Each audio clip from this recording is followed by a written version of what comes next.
조 바이든 미국 대통령 당선인이 비서실장을 발탁한 데 이어 현지 시간으로 17일 9명의 백악관 참모진 명단을 추가로 발표했습니다. 이번에도 대선 승리에 공을 세운 측근들이 줄지어 포함됐는데요.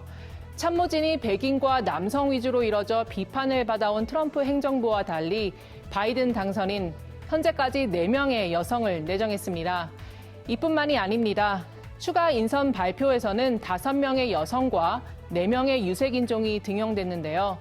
먼저 바이든 대선 캠프를 이끌던 젠 오멜리 딜런 선대부장이 백악관 부비서실장에 내정됐습니다.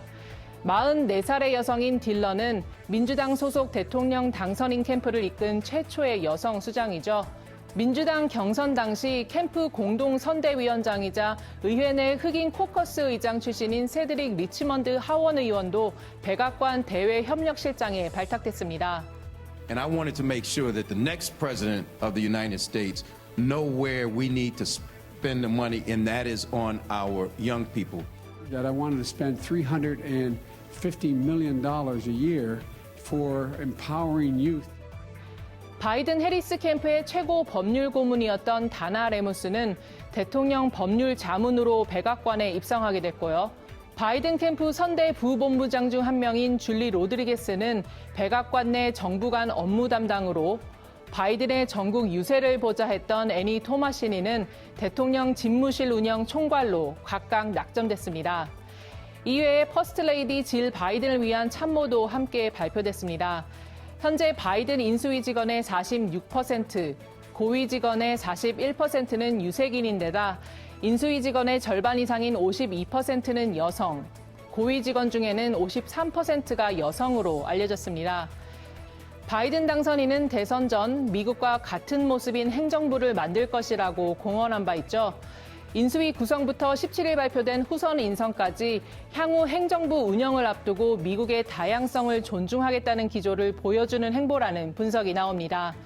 이런 가운데 대선 관련 주요 소송에서 패한 소식이 추가로 전해지며 트럼프 대통령의 입지는 점점 좁아지는 모양새입니다.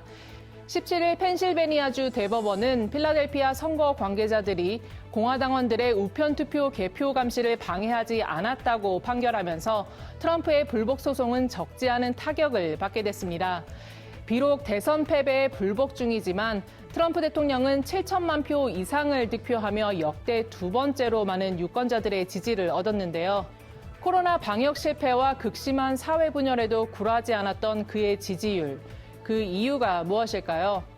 신간 공정하다는 착각의 국내 출간을 앞두고 마이클 샌델 하버드대 교수는 TBS 김어준의 뉴스공장과의 인터뷰에서 미국식 자본주의의 실패를 꼽았습니다. Many working people are angry and resentful. They feel that elites, well-educated, credentialed elites look down on working people and fail to respect the dignity of work.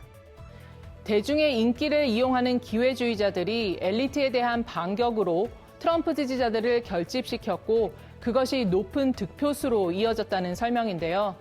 트럼프의 거취는 불분명하지만 엘리트에 대한 분노, 사회 양극화 문제는 계속 남아있다고 지적했습니다.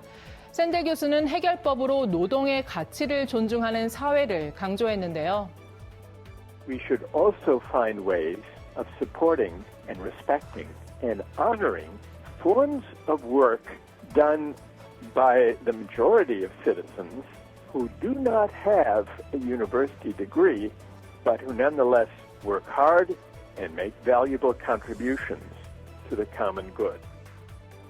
학력과 학벌이 아닌 노동에 대한 가치 존중, 전 세계가 깊이 새겨야 할 대목인 것 같습니다.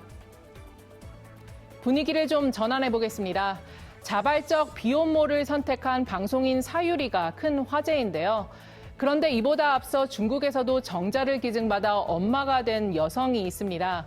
광저우에서 화장품 회사를 운영하고 있는 예하이 양 씨인데요. 결혼은 안 해도 아이는 낳아 기르고 싶었던 그녀는 30살을 앞두고 비혼모가 되기로 결심했다고 합니다. 중국에서 난자냉동 시술은 기혼 여성만 받을 수 있기 때문에 미국으로 건너가 정자를 기증받아 지난 2018년 딸 도리스를 품에 안았습니다. 에하이 양처럼 결혼하지 않아도 아이를 갖고 싶은 이들이 중국에서도 늘고 있지만 아직 받아들일 준비가 되지 않은 사회. 비난의 시선도 견뎌야 했다는데요. 결혼과 출산에 대한 가치관이 변하면서 가정의 형태도 다양해지고 있는 오늘날. 자발적 비혼모를 선택한 이들의 용기에 박수를 보냅니다. 지금까지 온세계 안미안이었습니다.